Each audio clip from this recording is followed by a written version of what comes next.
Mister, are you our dad? The question came from a 7-year-old girl calling from a stranger's phone at 2:51 in the morning.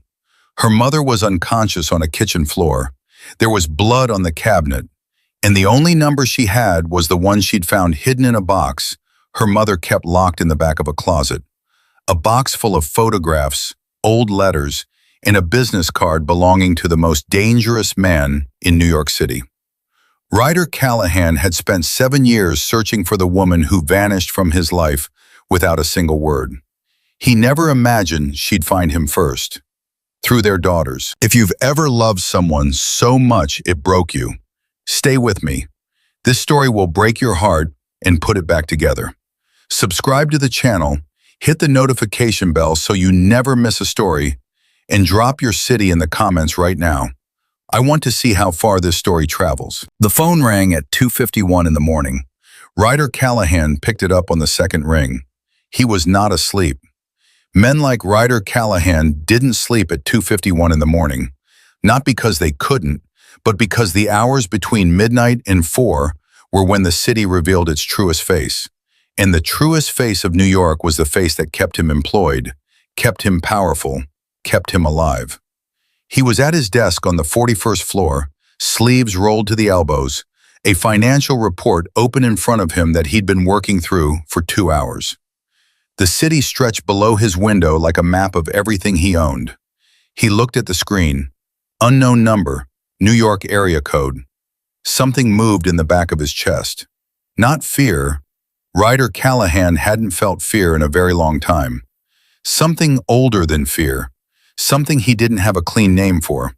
He picked up. "Speak," he said. The voice that answered him was a child's voice.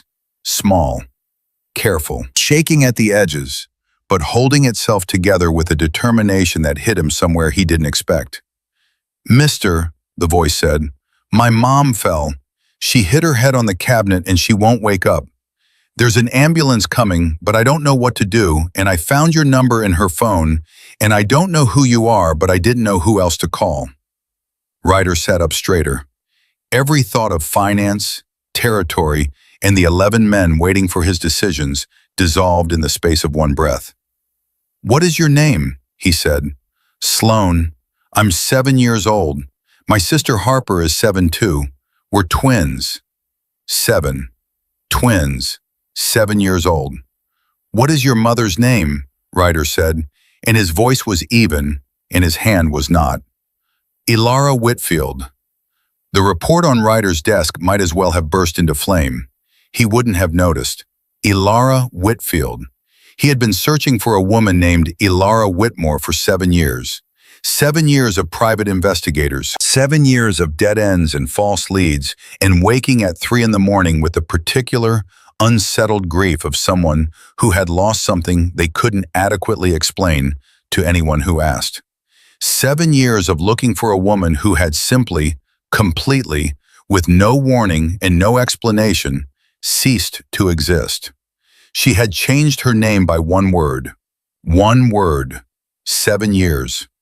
"Sloane," he said, and his voice dropped into a register he didn't use in this office, on this floor, with these men. Something beneath the professional surface. Something that had been waiting a long time. "Give me your address." She gave it. Clear, organized, word by word, the way you'd give an address to someone you needed to trust and weren't sure yet if you could. "I'm coming," he said.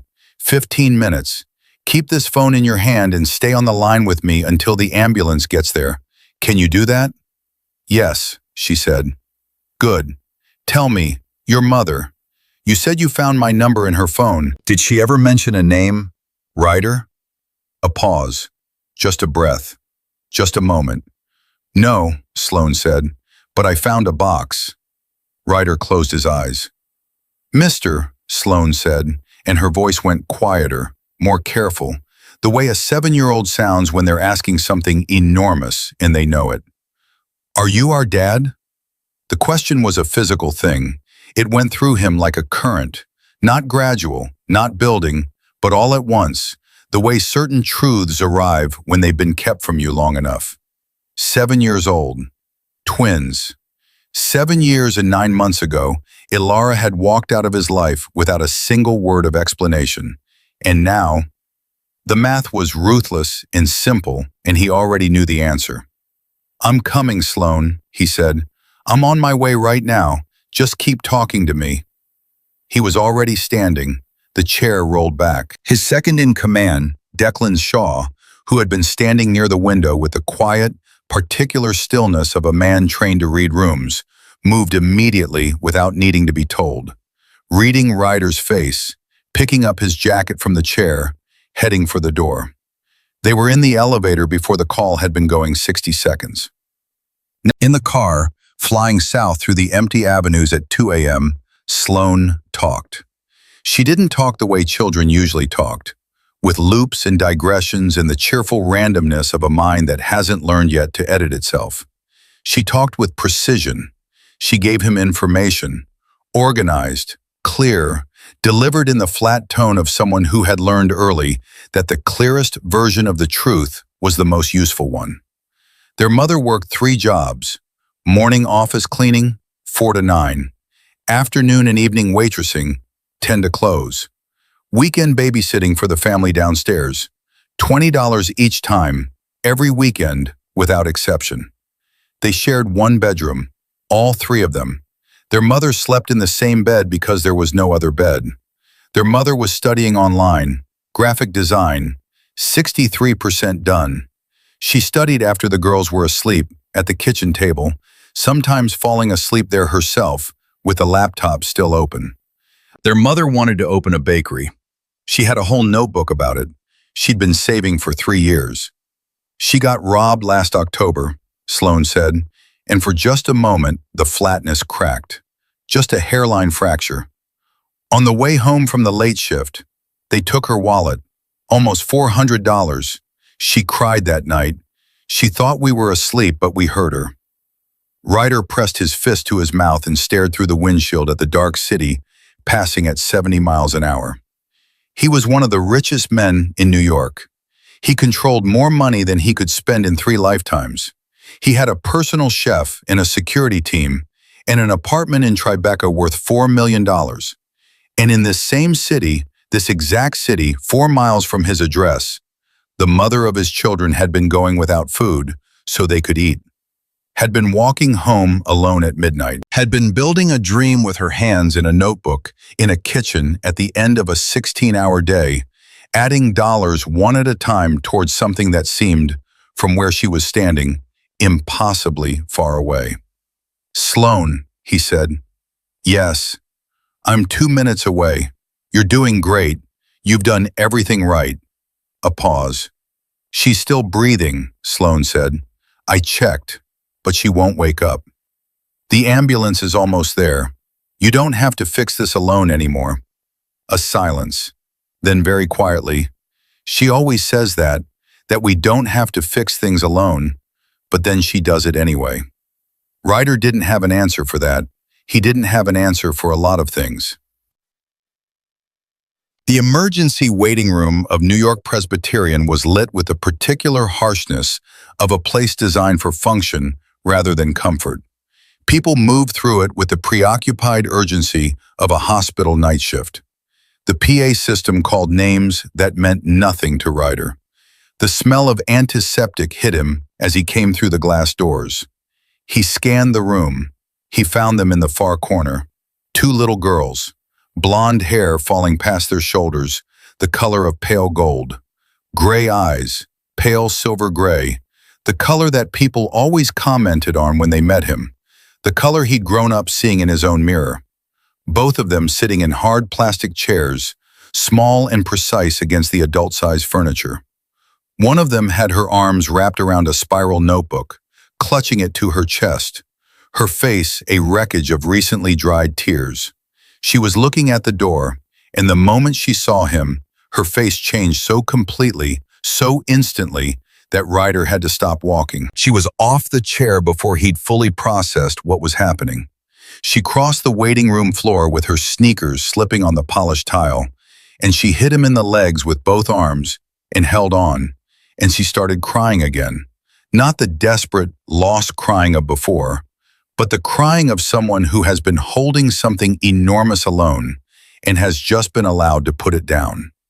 "You came," Harper sobbed into his jacket. "You really came."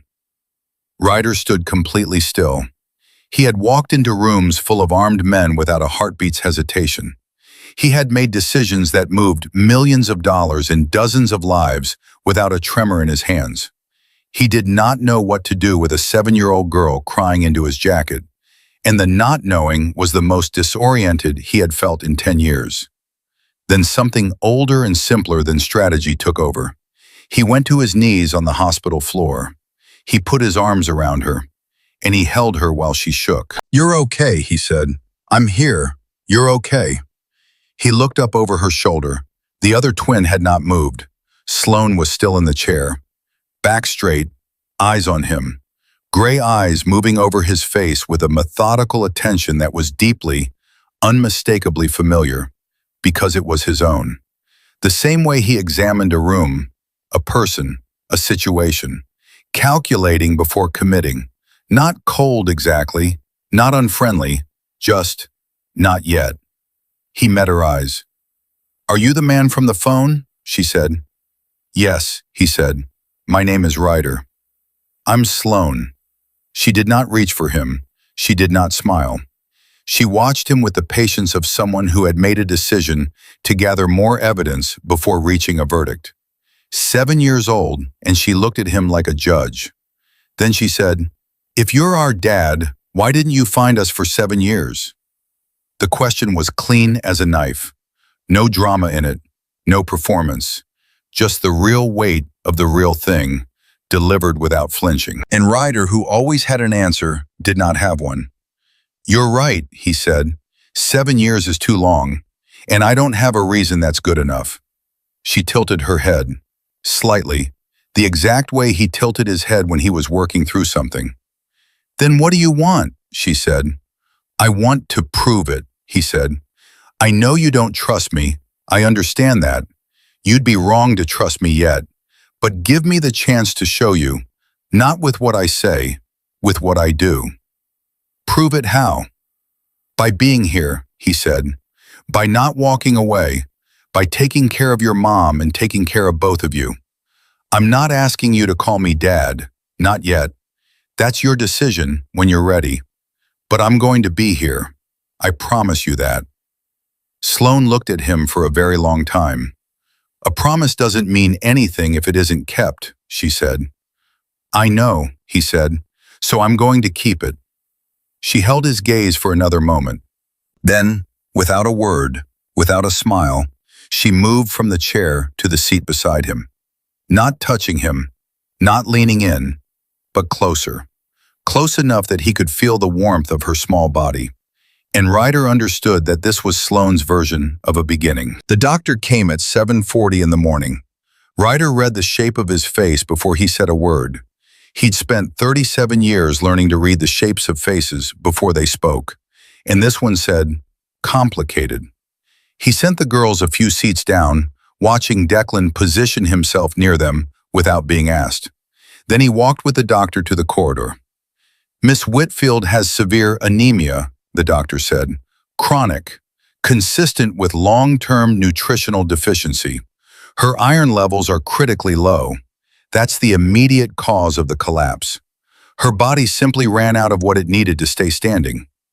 "But," Ryder said, "the anemia isn't the primary concern right now." The doctor looked at his chart, then back at Ryder. "During the imaging, we found a cyst, ovarian, large.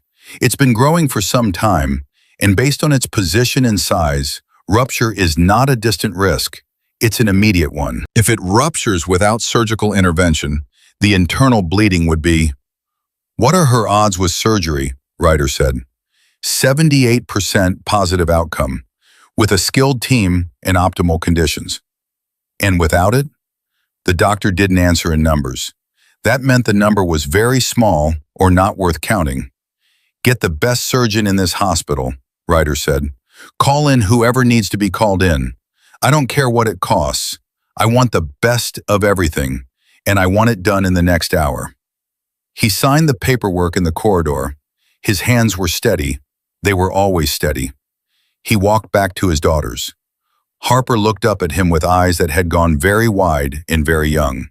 Sloane watched his face with that same careful attention, reading the shape of it the way he'd just read the doctor's. "Your mom needs surgery," he said. He didn't soften the edges. He'd looked at Sloane and understood she would know if he softened the edges, and she would like him less for it. "It'll take several hours. She's in good hands. But we have to wait." Harper made a sound that was mostly breath and buried her face in his sleeve. Sloane was quiet for a moment. Then she said, "She's going to be okay." Not a question. "She doesn't lose," Sloane said. "Mom doesn't lose things." Ryder looked at his daughter. "No," he said quietly. "I don't think she does." The hours moved the way they move in hospitals, slowly and then in bursts. Harper fell asleep against Ryder's arm sometime around 4, her breathing going long and even, the notebook still clutched against her chest. He didn't move. He sat very still the way you sit when someone small is sleeping on you, and the stillness is the right thing. Sloane didn't sleep. She sat beside him with her eyes open, working through something in her head that she hadn't decided yet whether to share. Ryder waited. He'd learned, in the space of these few hours, that Sloane shared on her own schedule. Around 5 in the morning, she spoke. "What do you do for work?" she said. The question was casual in tone, and not casual at all in intent. Ryder understood immediately. "Why do you ask?" he said. "You have a very expensive car," she said, "and a driver. And you got to the hospital at 3 in the morning in 10 minutes after I called. And the way the man with you," she meant Declan, who was positioned near the entrance, "the way he moves when he looks at people. He's looking for threats all the time. He doesn't stop." Ryder studied his daughter. "You can lie," Sloane said, "but I'll know." "How will you know?" "I always know when adults lie," she said. "I watch their hands." 7 years old. Ryder drew in a slow breath. "I do dangerous work," he said. "Work I'm not proud of. Work I don't want you and your sister to know the details of." Sloane was quiet for a moment, turning this over. "Do you hurt people?" she said. The question landed the way it was meant to land. "There are rules I don't break," he said carefully. "I never harm women or children. Never. That's not a line I've ever crossed, and it's not one I ever will." Sloane watched his hands, then his face. He met her eyes and didn't look away. "Okay," she said. Not, "I believe you." Not, "I trust you." Just, "Okay." The door cracked open 1 inch. She shifted slightly closer on the chair, still not touching, but the space between them had changed. Ryder stared at the opposite wall and felt something move in his chest that he couldn't name, something he hadn't felt in a long time, something he'd been distantly aware was missing without having been willing to call it by its name. He was looking at his daughter's reflection in the darkened window across the room. Her profile, the straight line of her nose, the careful way she held her jaw. His daughter. Declan appeared at his shoulder just before 6 with 2 hot chocolates, one for each girl, produced without commentary and distributed without being asked. Harper accepted hers in her sleep and held it without waking.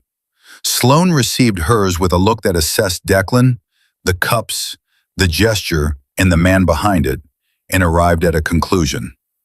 "Thank you," she said. "You're welcome," Declan said. She looked at Ryder. "He's good," she said. "He's the best I know," Ryder said. "I'll keep that in mind," Sloane said, and went back to her internal calculations. At some point during that long wait, Sloane started talking about her mother. Not because she was asked, because she had decided that he should know.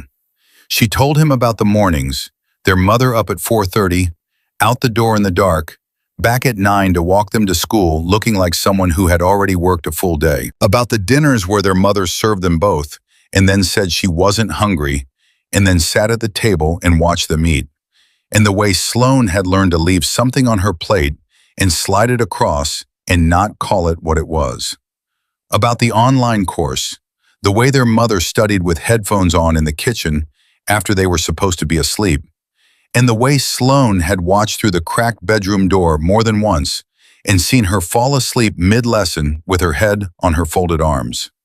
About the bakery notebook, the pages of plans, the running total of savings, the number crossed out in October and started again from less. About the robbery.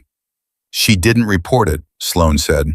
I heard her on the phone, deciding not to. She said it wouldn't help. She just started again. Ryder's hands were very still in his lap. He was one of the most powerful men in New York. He'd built something from nothing and made it into something that could not be ignored. And in the time it had taken him to build all of that, the mother of his daughters had been constructing a different kind of survival. Smaller, quieter, more costly in every daily way, entirely alone. She's the best person I know, Harper murmured in her sleep. Sloane glanced at her sister. She's the most capable person I know, she said. They're different things. What's the difference? Ryder said. Best is about who you are. Capable is about what you can do. Mom is both. But she's so capable that people forget to ask her if she needs help, including herself. Ryder looked at his older daughter. He thought, I have sat across from men 3 times your age who weren't as clear as this. He said, she was lucky to have you. Sloane met his eyes. We were lucky to have her, she said. The doctor came at 7:40, 6 hours and 15 minutes after they'd wheeled Elara through those double doors. He had a careful face and a measured voice, and he said, the surgery went well. Harper woke up before he finished the sentence. She went from deeply asleep to fully upright in approximately 1 second, the notebook clutched against her chest, her eyes searching the doctor's face. Is she okay? Harper said.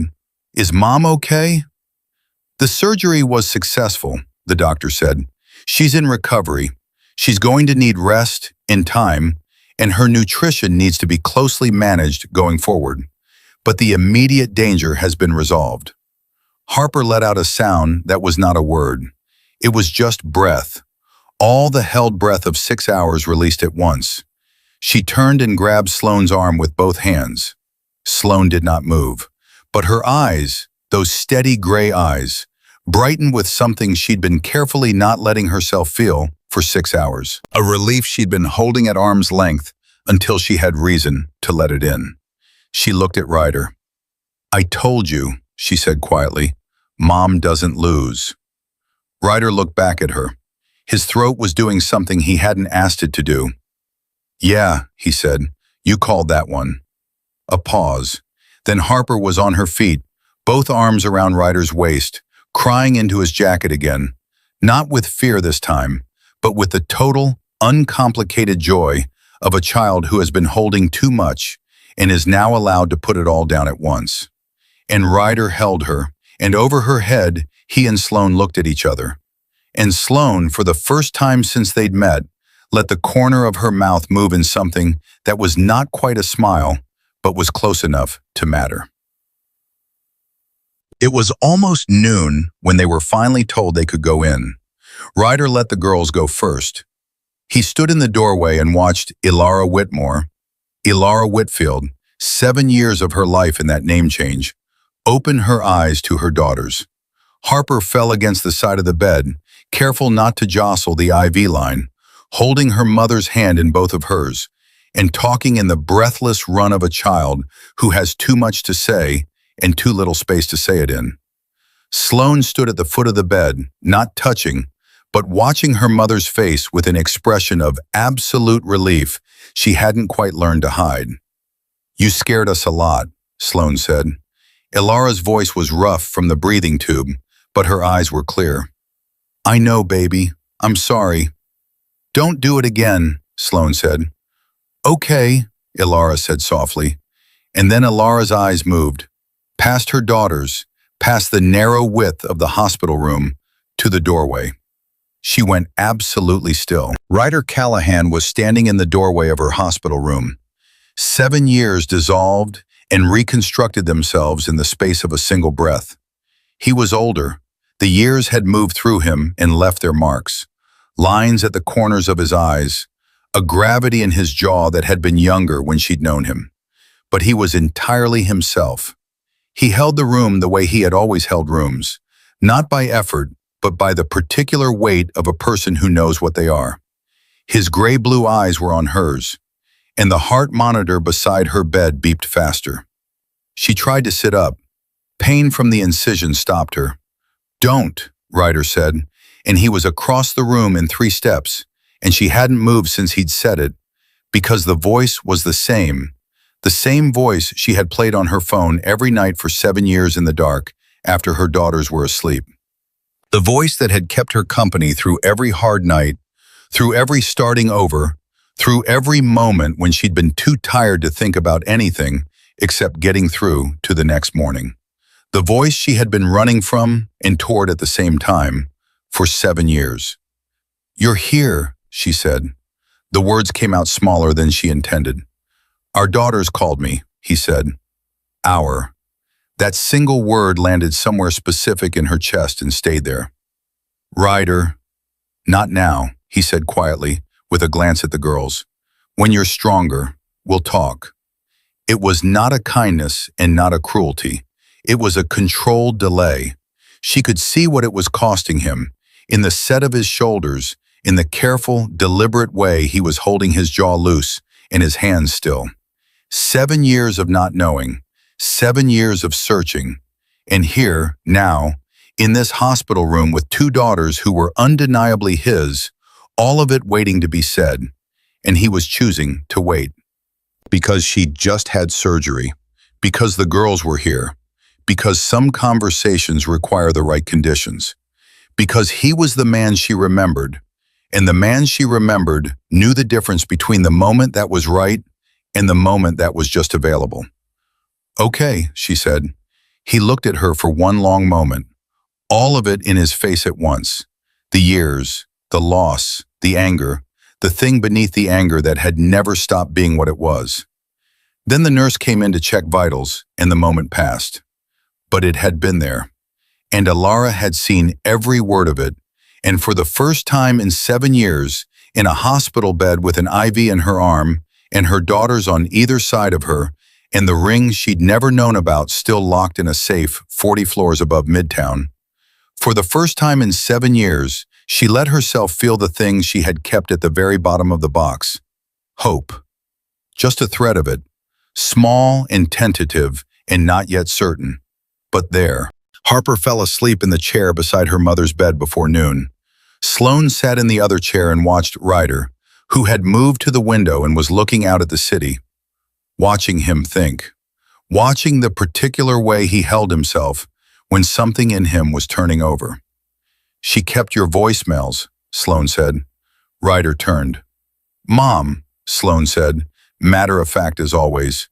"She had a box in the back of the closet, with your photographs and your letters and a business card. And on her phone there was a voicemail saved. She played it at night. After we were asleep, we could hear it through the wall." Ryder was very still. "She played it every night," Sloane said, "for as long as I can remember." The room was quiet except for the soft beeping of the monitor and Harper's slow, sleeping breath. "I didn't know where she was," Ryder said. His voice was not entirely steady. 7 years I looked for her. She changed her name, and I was looking for the wrong one. One word. 7 years. Sloane tilted her head. "She was scared of you," Sloane said. "I know. But she kept your voicemails," Sloane said. "You don't keep the voicemails of someone you're only scared of." Ryder looked at his daughter. She looked back at him with those gray eyes that saw more than they were supposed to see. "I know," he said. "She loves you," Sloane said simply, as though she were reporting the weather. "She's been loving you this whole time. She's just been doing it alone." Ryder put his hand over his mouth. He stood at the window of the hospital room for a long moment, looking at the city outside. the same city where Elara had been this whole time, working 3 jobs and studying late at night, and going without food and saving dollars in a notebook and listening to his voice in the dark. "I'm going to fix it," he said. The words came out quiet, almost to himself. Sloane considered this. "Don't fix it," she said. "She doesn't want to be fixed. She wants to be—" She paused, searching for the word. "She wants to be met," she said finally. Ryder turned from the window and looked at his daughter. 7 years old, the most perceptive person he had ever met. "Okay," he said. Sloane nodded once, the way she nodded at things that had been sufficiently resolved for now, and went back to watching her sleeping sister. And Ryder stood in the window of the hospital room, in the noon light of a February day, and let himself understand what the next part of his life was going to be about. Not fixing things, meeting them, starting here, starting now. With 2 daughters and a woman in a hospital bed, and 7 years of distance that was going to have to be crossed one day at a time. He was ready. He was more ready than he'd ever been for anything. Outside the hospital window, New York was entirely indifferent to all of this. The city going about its business, taxis and delivery trucks, and the 10,000 ordinary emergencies of a Tuesday morning. None of it knew what had happened in that waiting room. None of it knew that 2 7-year-old girls had found a box in a closet and made a decision that would change 4 lives forever. Some things are too real for the world to notice until much later. What happens next, what Ryder discovers about why Elara ran and who put her there, and the man who stole 7 years from all of them, will demand something of him that no amount of power had ever prepared him for. But that is for the hours still ahead. For now, there was a woman in a hospital bed keeping his voicemails. There were 2 daughters, one who cried and held on, one who watched and waited and had just told him, in the most precise terms, exactly what love actually requires. And there was Ryder Callahan, the most powerful man in New York, sitting in a hard plastic hospital chair with his daughter's head on his arm, learning for the very first time what it meant to have something worth protecting that he hadn't built. Something that had always been his, something that had been waiting. Elara was discharged on a Thursday morning, 5 days after the surgery. She came out of the hospital in the clean February air, wearing the sweater Harper had insisted on bringing from the apartment. "Because hospital clothes are scratchy, Mom, and you deserve something that feels like home." And the moment the cold hit her face, she stopped walking and just stood there for a second, breathing, like someone who had been underwater and was remembering what air tasted like. Ryder was waiting at the bottom of the steps. Not a driver, not Declan, him. She hadn't expected that. "I thought you'd send a car," she said.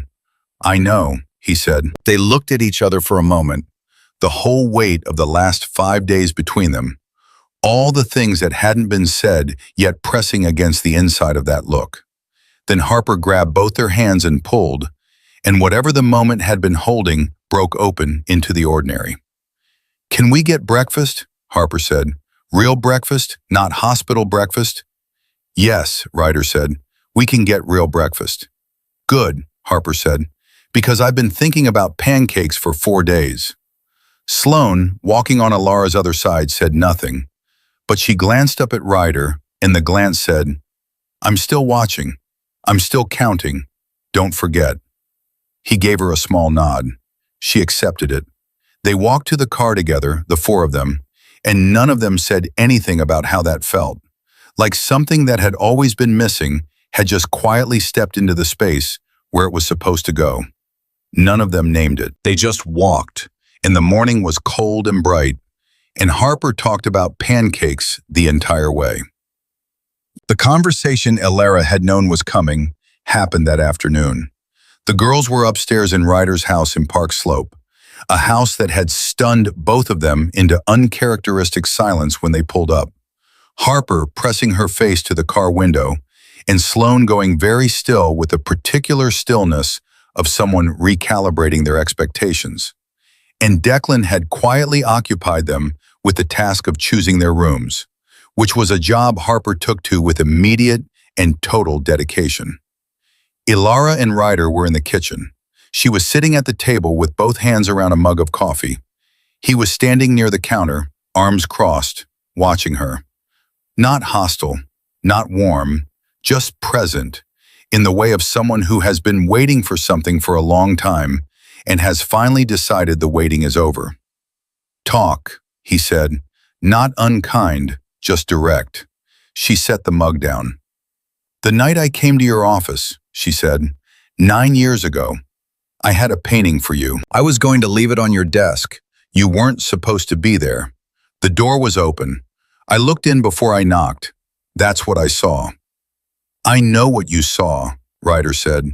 His voice was even. "What I want to know is why you didn't come back. Why you didn't call. Why you didn't give me one chance to explain what you saw." "I was going to," she said. "I swear to you, Ryder, I was going to. I left that night and I went to stay with Nadia in Queens, and I was trying to figure out how to think about it, how to ask you, what words to even use." She paused.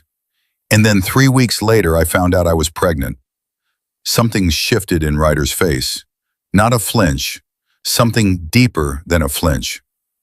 "I was terrified," Elara said, "and I was happy. In the middle of being terrified, I was happy because I thought, this is it. This is the thing that brings me back to you. This is the conversation we have to have now, and maybe on the other side of it, everything makes sense." She swallowed. "And then Victor found me." The temperature in the room changed. Ryder uncrossed his arms. He didn't speak. "He knew I was pregnant," Elara said. "I don't know how. I'd only found out myself a few days before. He came to the diner where I was working in Astoria. He was calm, friendly almost. He said he was there on your behalf. He said he had something I needed to see." She stopped. "He had photographs," she said. "A woman and a child. Both dead. Both very clearly, deliberately dead, Ryder. He put them on the table in front of me, and he let me look at them, and then he said, this is what happens when someone brings weakness into your life. He said you already knew about the baby. He said children were a liability in your world. He said you'd sent him to handle the situation." Ryder's hands, hanging at his sides, were white at the knuckles. She kept going. She had to keep going or she'd stop entirely. "He said if I came back, if I told you, if I ever showed myself again, he would personally handle me and the pregnancy both, and you wouldn't stop him. He said you hated weakness that much." She looked up at Ryder's face. "And I had seen you seen you, with blood on the floor and a gun in your hand and a face I didn't recognize. And I was 21 years old and alone and pregnant and completely terrified. And he put those photographs on the table and he looked at me the way people look at something they've already decided about. And Her voice broke, just once. "I believed him," she said. "I ran. I changed my name. I had the girls alone in a hospital in New Jersey under my mother's maiden name. And I have been living in the shadow of his threat for 7 years, without ever knowing." She stopped, breathed. "Without ever knowing you didn't send him. Without ever knowing any of it was a lie." The silence in the kitchen was the loudest thing Elara had ever heard. Ryder stood very still. Then he walked to the far wall and put his fist through the drywall. Not the window, not the counter, the wall. A controlled, precise impact that cracked the plaster and came away bloody. And Elara did not flinch because she understood exactly what that was. Not anger at her, an anger that had nowhere else to go. The anger of a man who has just been handed the explanation for 7 years of loss. And the explanation is the name of someone he trusted. "Victor," Ryder said. His voice was very quiet, that particular quiet that was worse than shouting. "Yes," she said. "He knew you were pregnant. Yes. He showed you fabricated photographs and told you I wanted you dead. Yes. And you?" He stopped, started again. "You trusted him. A man you'd met twice. Over me, Over 2 years of... He turned. His eyes were raw. You didn't call me. You didn't ask me. You just ran and you took my children with you. I know, Elara said. Her voice was steady even though her hands were shaking. I know. I was wrong. I was wrong about so many things, and I have spent 7 years living the cost of it. You let them go without food, Ryder said, and those words were the ones that cut deepest. She could see it in his face. My daughters. They went without food because their mother was too afraid to trust me. Sloane told me. She told me about the dinners where you said you weren't hungry. She told me she could hear your stomach growling through the wall at night. Elara pressed her hand to her mouth. I never hurt women or children, Ryder said. That is the one rule in my entire life I have never once broken. The photographs Victor showed you were either fabricated or stolen from someone else's records. They were not mine. I have never done that. I would never do that. I know that now, she said. You should have known it then. I know, she said. I know, Ryder. I know. He looked at her for a long moment, all of it in his face at once, the grief and the fury, and underneath both of those, the thing that had always been underneath both of those, the thing that had never gone anywhere in 7 years, no matter how hard he tried to route around it.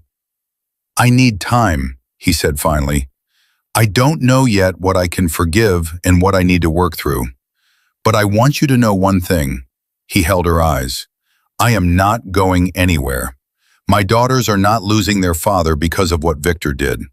Whatever else is unresolved between us, that is not. Elara exhaled. It was a sound she hadn't made in 7 years. The specific sound of a held breath finally released. Okay, she said softly. Okay. He nodded once, and then he picked up his phone and made a call. Short, quiet, 3 sentences. And when he hung up, something in the set of his jaw told her that Victor Callahan's account of events was about to be called for payment. She asked to see Victor herself. Ryder stared at her like she'd suggested jumping off the roof. Absolutely not, he said. Ryder? Her voice was not loud. It was the voice she'd developed over 7 years of being the only adult in a room full of problems. Calm, final, not looking for permission. For 7 years, that man has been living in my head.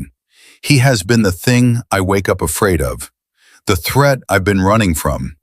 Every decision I made, every job I took, every time I didn't let myself look too hard at what we were missing, every night I put my daughters to bed in an apartment with cracked walls, because the alternative might mean being found. Every single one of those decisions had Victor Callahan's voice in it. Ryder said nothing. I am not the same 21-year-old girl he threatened, she said. I need to stand in front of him as the person I am now.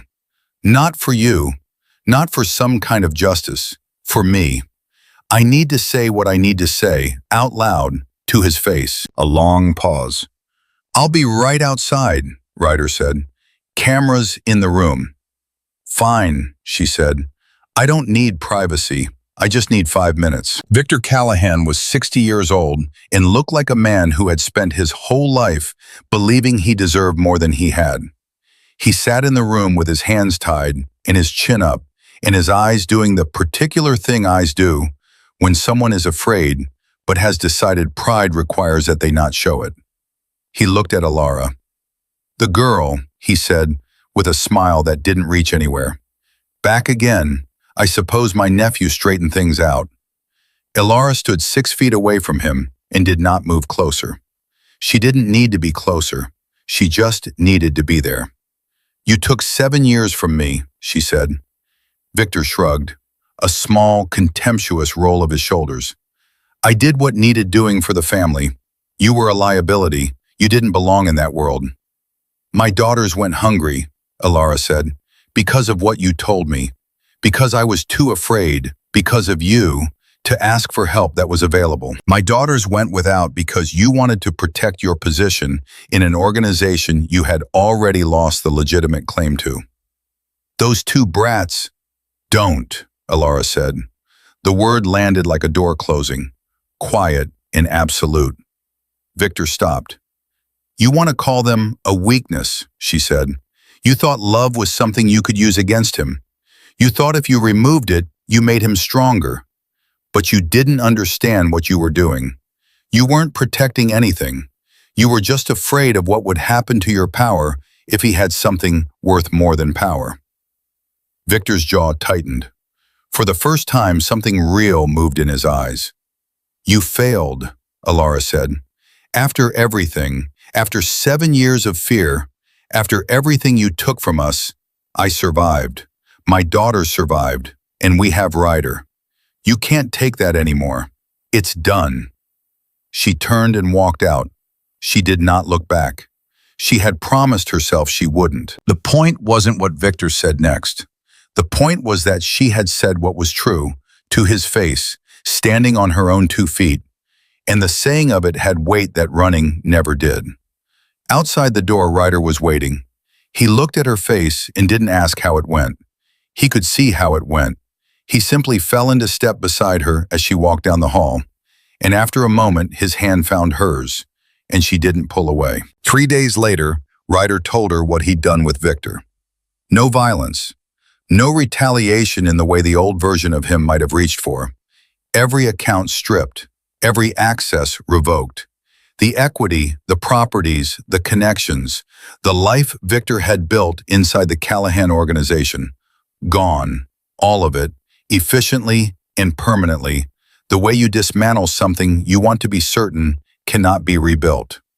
A house outside Harrisburg. A minimal stipend. No contact, no access, no power. The precise scale of the smallness he had intended for them. You didn't kill him, Elara said. No, Ryder said. Why?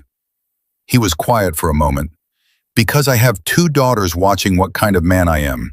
Not today specifically. Every day from now on. And I will not be the man who kills his own family member, regardless of what that man deserves. Elara looked at him. Sloane is going to respect that decision, she said. When she's old enough to understand it, she's going to think it was the right call. And Harper?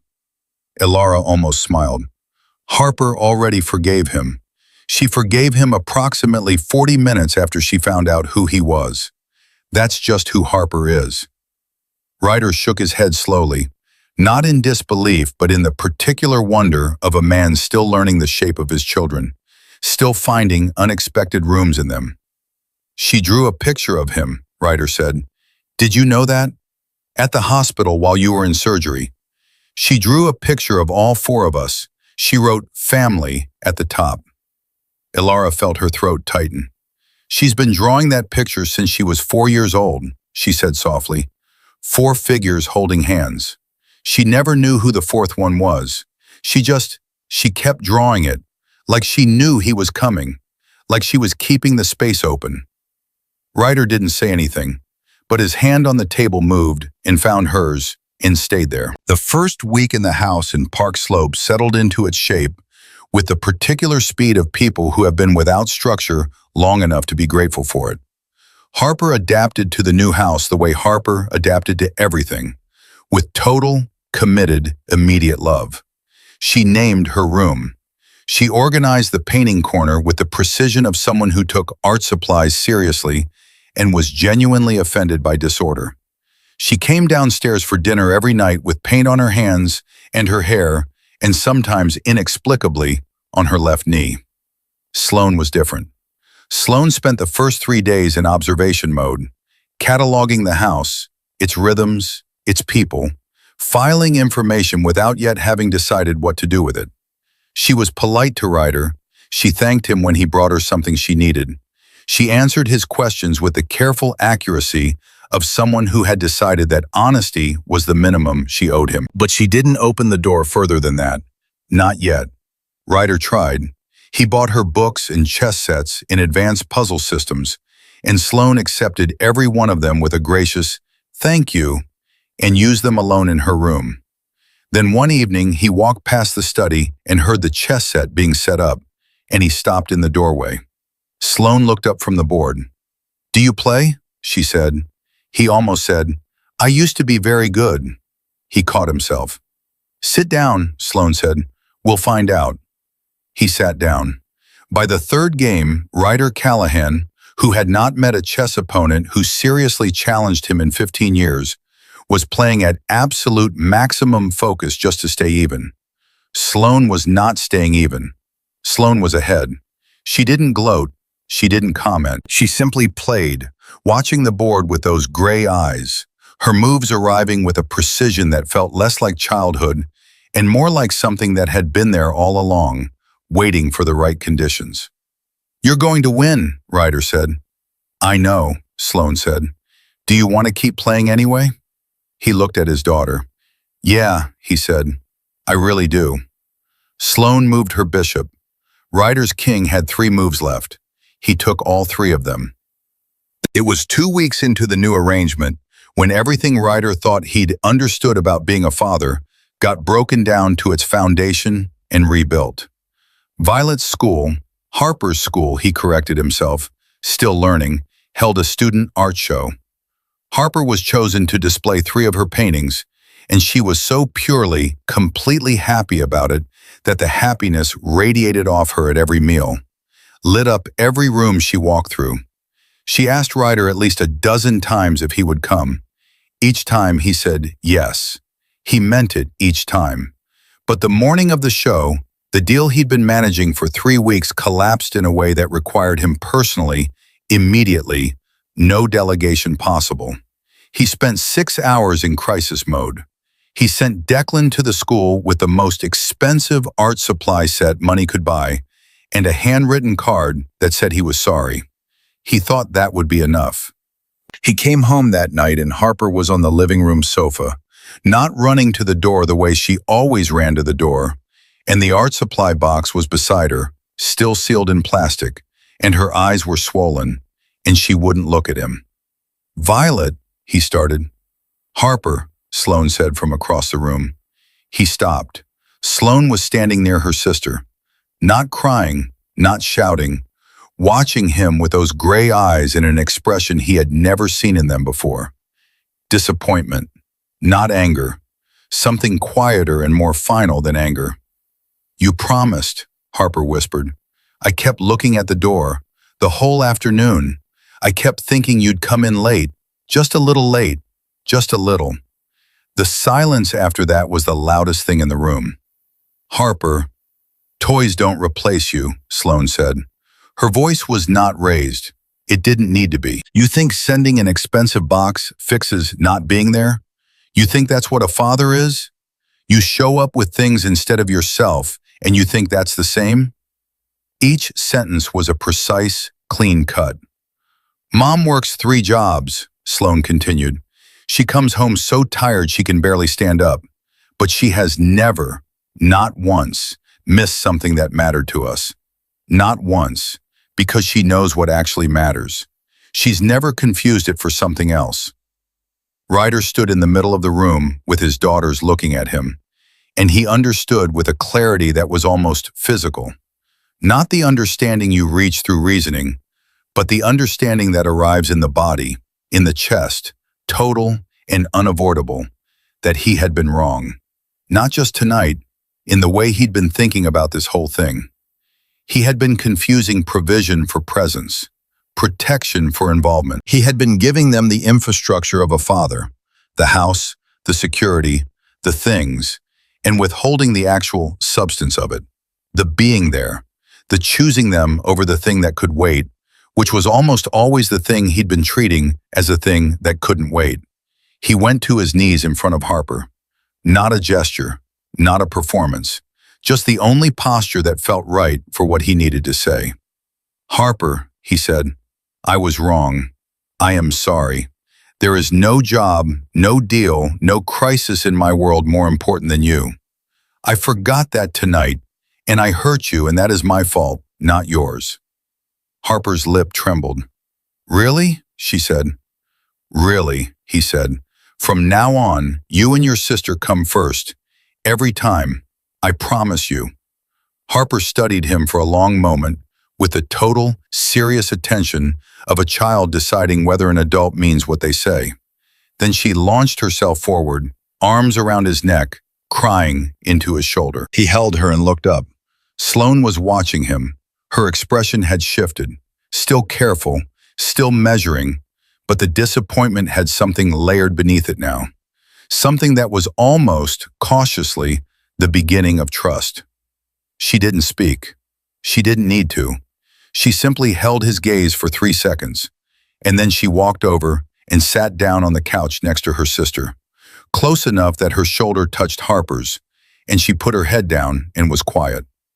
And Ryder knelt on the floor of his own living room and understood that this was the real work. Not the deals, not the territory, not the empire he'd built over 15 years that could run for a week without him and not miss a beat.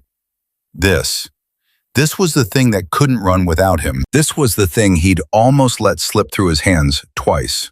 Once 7 years ago when Victor sent Elara running, and again tonight when he'd sent a box of art supplies instead of himself to a school gymnasium where his daughter had been watching the door.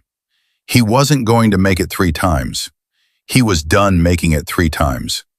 That night, after Harper had cried herself to sleep, and Sloane had gone to her room with the quiet dignity of someone who had said everything that needed saying, Ryder stood on the back porch alone and didn't move for a long time. He had built an empire. He had made decisions that moved hundreds of lives, millions of dollars, entire blocks of this city. He had sat across from men who wanted him dead and not blinked. And tonight a 7-year-old girl had looked at him with disappointment in her eyes, and he had felt it more completely than anything a grown man had ever done to him. He heard the back door open.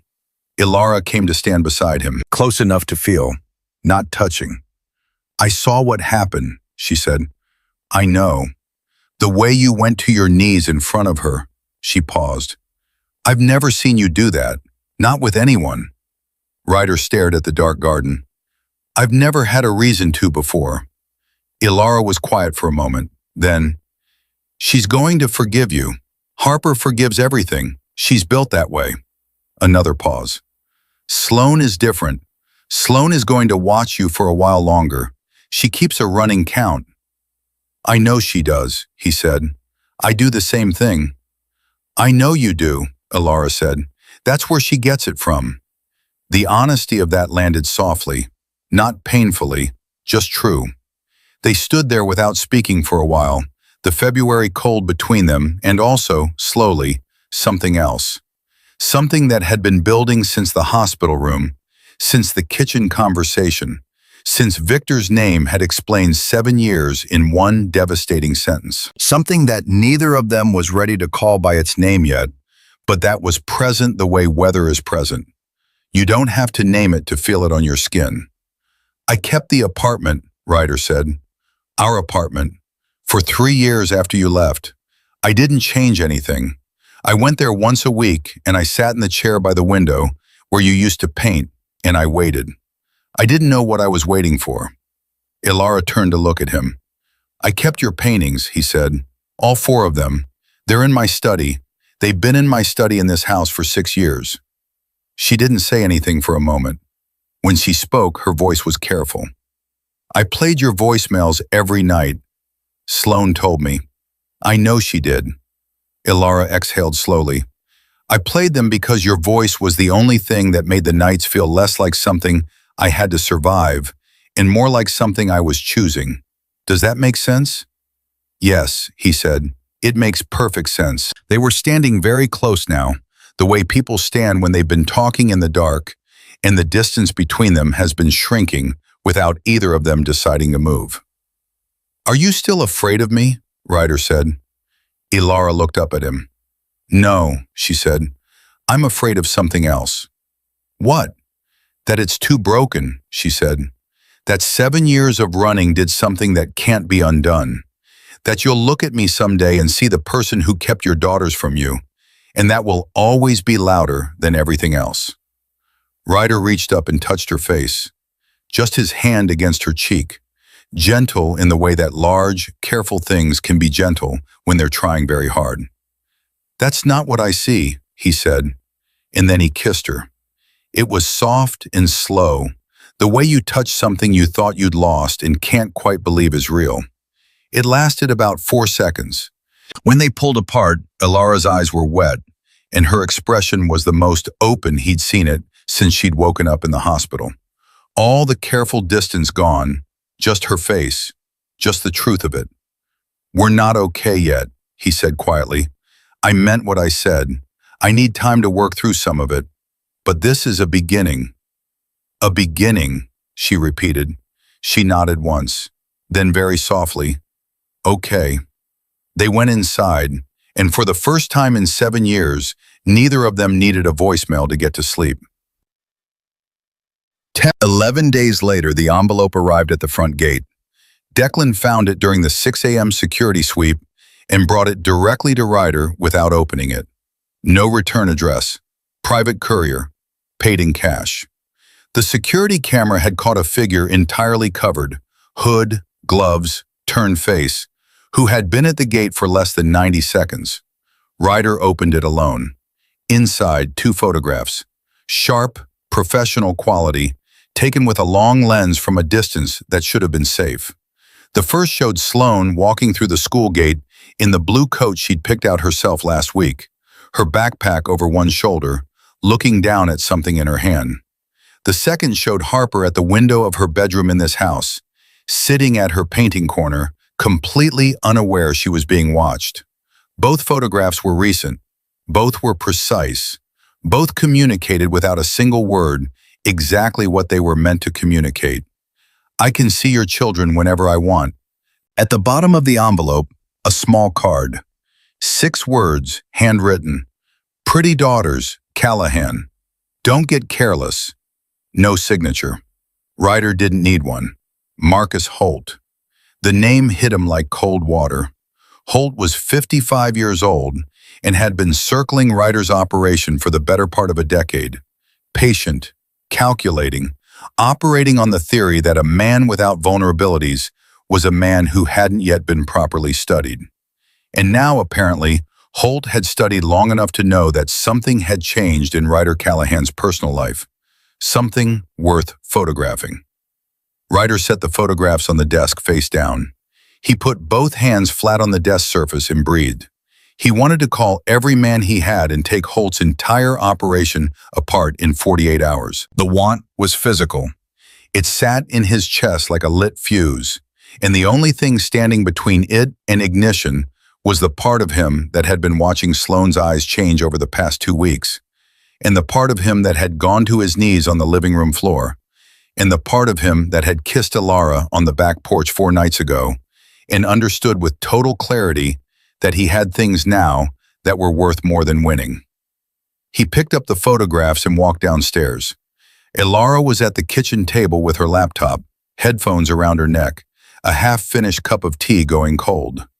She looked up when he came in and read his face before he said a word. "What happened?" she said.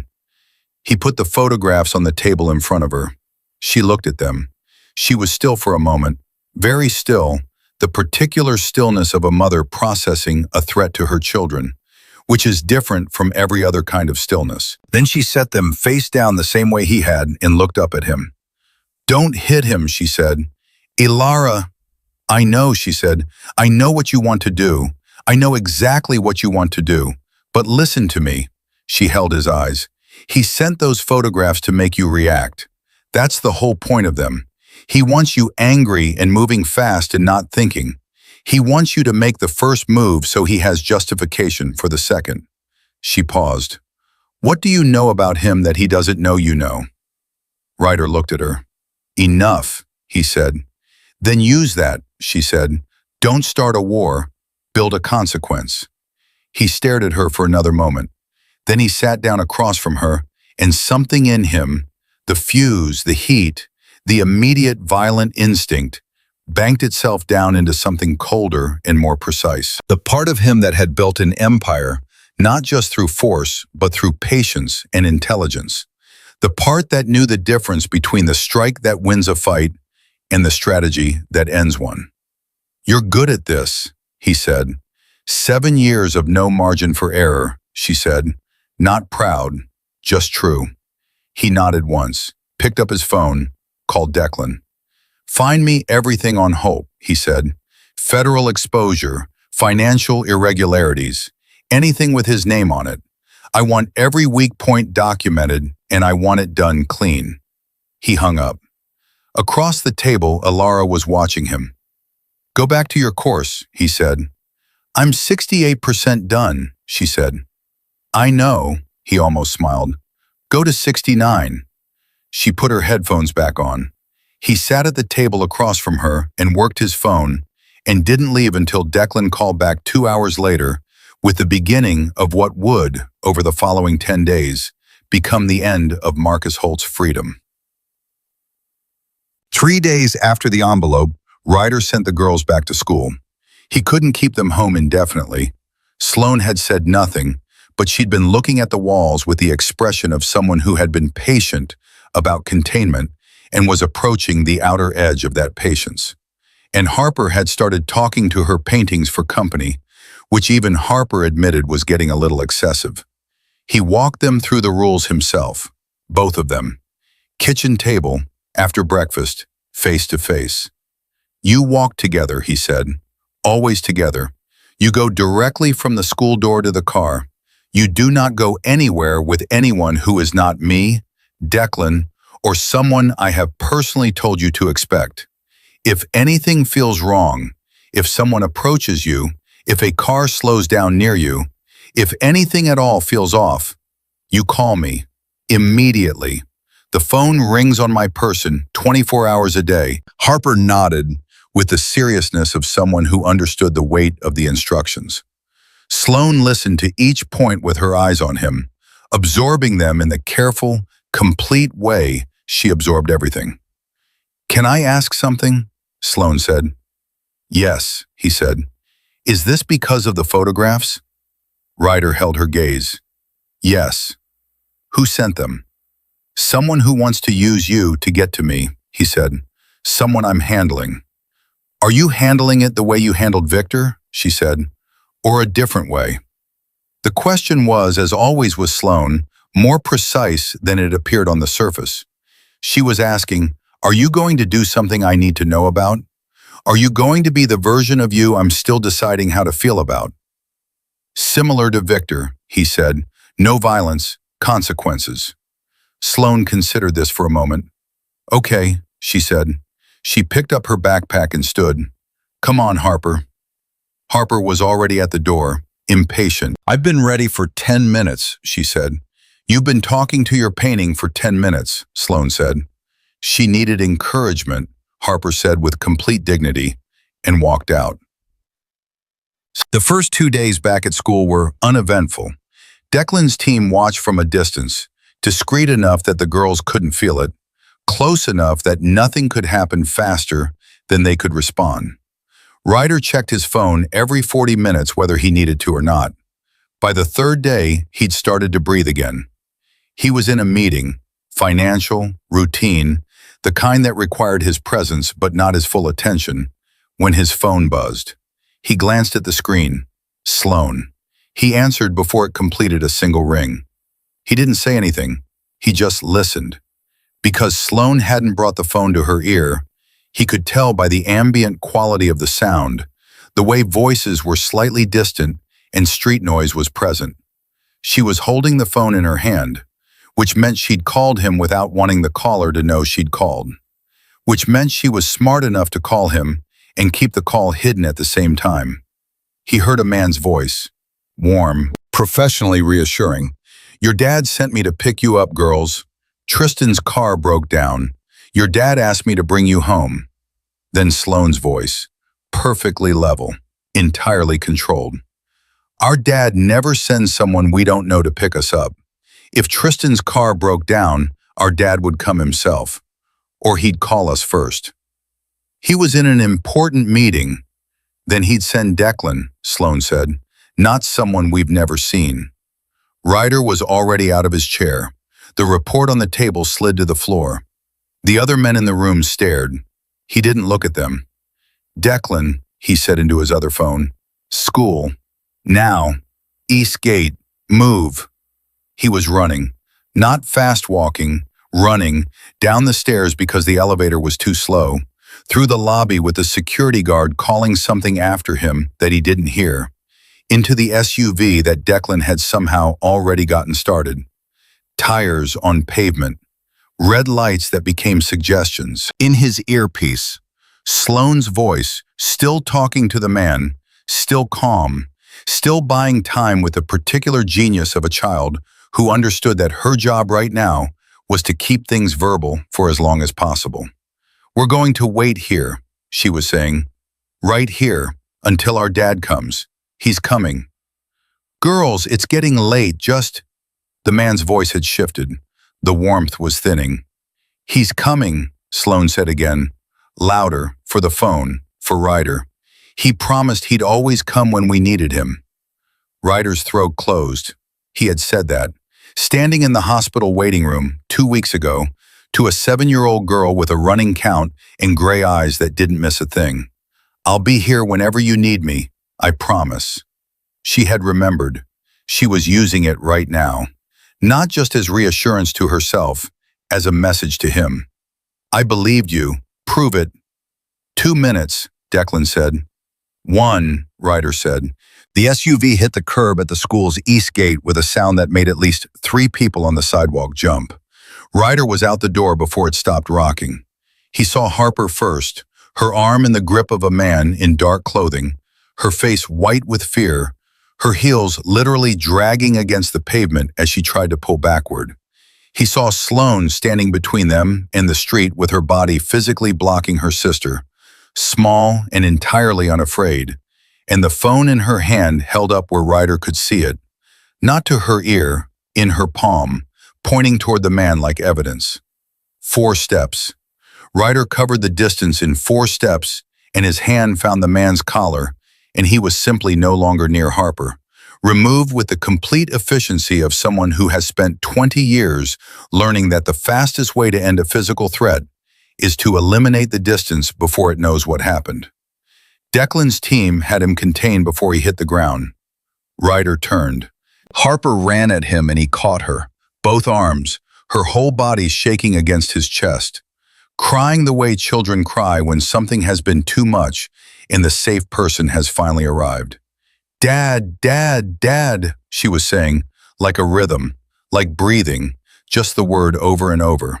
He held her. He looked over her head. Sloane hadn't moved. She was still standing exactly where she'd been, the phone still in her hand, watching him.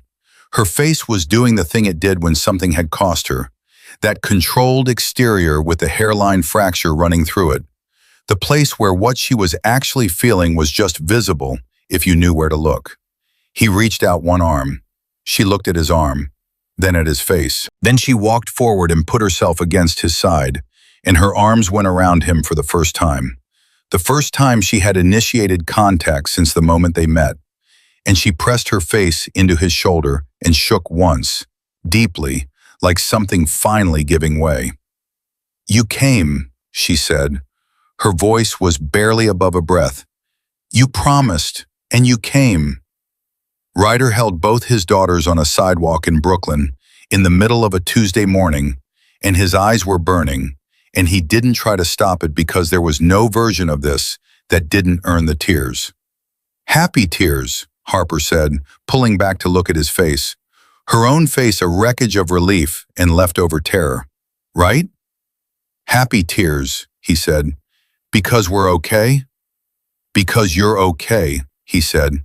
"And because," he looked at Sloane, "because your sister just called me Dad for the first time." Sloane made a sound that might have been a laugh. "Don't make it a thing," she said, her voice muffled against his jacket. "It's a little bit a thing," Harper said. "Minimal thing," Sloane said. "Noted," Ryder said. He held them tighter. "Minimal thing." The man was Holtz. He confirmed it within 2 hours under Declan's questioning. The kind of questioning that didn't require raised voices or threats and was more effective for it. Holt had been watching the school for 9 days. He'd had 3 different angles covered. He'd known the girl's schedule better than most parents knew their own children's. Ryder sat in his study that night with that information and let himself understand exactly how close it had been. He opened his desk drawer. The red velvet box was there, where it had been for 9 years. The ring he'd bought for Elara the week before she'd walked into his office and seen what she saw and run. He'd kept it through 7 years of absence, through every city his investigators had searched, through every night he'd woken up reaching for a person who wasn't there. He'd kept it because it belonged to a specific person, and he'd never met anyone else it could have belonged to. He took it out, set it on the desk, looked at it for a long time. He wasn't ready, not tonight. Tonight was still too much, the adrenaline of the afternoon still metabolizing, the image of Harper's white face and Sloane's held-open courage still too immediate in his body. But he kept the box on the desk instead of putting it back in the drawer. He looked at it while he worked. While Declan finalized the package for the FBI, while the email threads about Holt's wire fraud and laundering, and the 3 documented instances of Port Authority bribery took their final shape. Clean, complete, attributable to no one, delivered through an attorney in a building on Park Avenue who had no connection to anything Ryder touched. He looked at the box and thought about what Elara had said on the back porch, that she was afraid it was too broken, that she was afraid he'd always see the person who'd kept his daughters from him. He thought about what it had felt like to watch her stand in front of Victor and not shake. He thought about the way she'd sat across the kitchen table from him and said, "Don't start a war, build a consequence," in the same calm voice she used to tell Harper to wash her hands before dinner. He thought about 68% done. He thought about a notebook with the words Whitfield Bakery on the cover and 7 years of saving and recalculating and saving again. He thought about Sloane's face when she'd said, "She loves you. She's been doing it alone." He closed the velvet box and put it in his jacket pocket. Not yet, but close. Marcus Holt was arrested on a Wednesday morning in the first week of March. Ryder heard about it from Declan at 7:15 a.m. while he was making eggs in the kitchen. He put the spatula down, read the text, and stood quietly for a moment. No war, no blood, no bodies. Just 11 days of Declan's team building a package so clean and complete that when it landed on the FBI's financial crimes desk, the only question was how long the trial would take. Wire fraud, money laundering, 3 separate instances of federal bribery, 20 years minimum. Declan walked into the kitchen. He didn't say anything. He looked at Ryder with the particular expression of a man who has worked alongside someone for 15 years and has just watched them handle something the old way would have handled differently. "Good call," Declan said. "It was Elara's call," Ryder said. Declan nodded once. That was enough. Harper came downstairs at 7:20 with paint still on her left elbow from the night before, announced that she was starving, and sat at the kitchen island and began talking about the art project she was planning without pausing for breath. Sloane came down at 7:22, took one look at her father's face, took one look at Declan's and said, "It's handled, isn't it? Not a question." "Yes," Ryder said. Sloane sat down at the island. She picked up her fork. "Good," she said, and started eating. Elara came down at 7:25. She looked at Ryder across the kitchen. He looked back at her. Something passed between them in that look. The weight of the last 2 weeks, the photographs, the sidewalk, the choice he'd made instead of the choice that would have been easier and faster and more expensive for everyone. "It's done," he said. She exhaled. Then she walked to the stove, picked up the spatula, and finished the eggs. And the kitchen was full of Harper talking and Sloane calculating and Declan near the door doing his quiet, constant vigil. And the smell of eggs and coffee, and the February morning coming through the windows. And Ryder stood in the middle of all of it and understood that this, exactly this ordinary, irreplaceable morning was the thing he had almost lost twice. He put his hand in his jacket pocket. The velvet box was there, small and certain, waiting for the right moment. It was coming.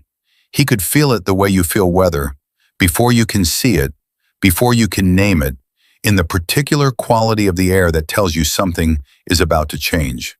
It was coming soon. The morning after Holt's arrest, Elara sat at the kitchen table and finished her graphic design course. Not with fanfare, not with anyone watching. She closed the final module, clicked submit on the last assessment, and sat there looking at the completion certificate on her screen for about 30 seconds. Then she got up, poured herself a second cup of coffee, and stood at the kitchen window and let herself feel it. The full, clean weight of something finished that had cost her genuinely to finish.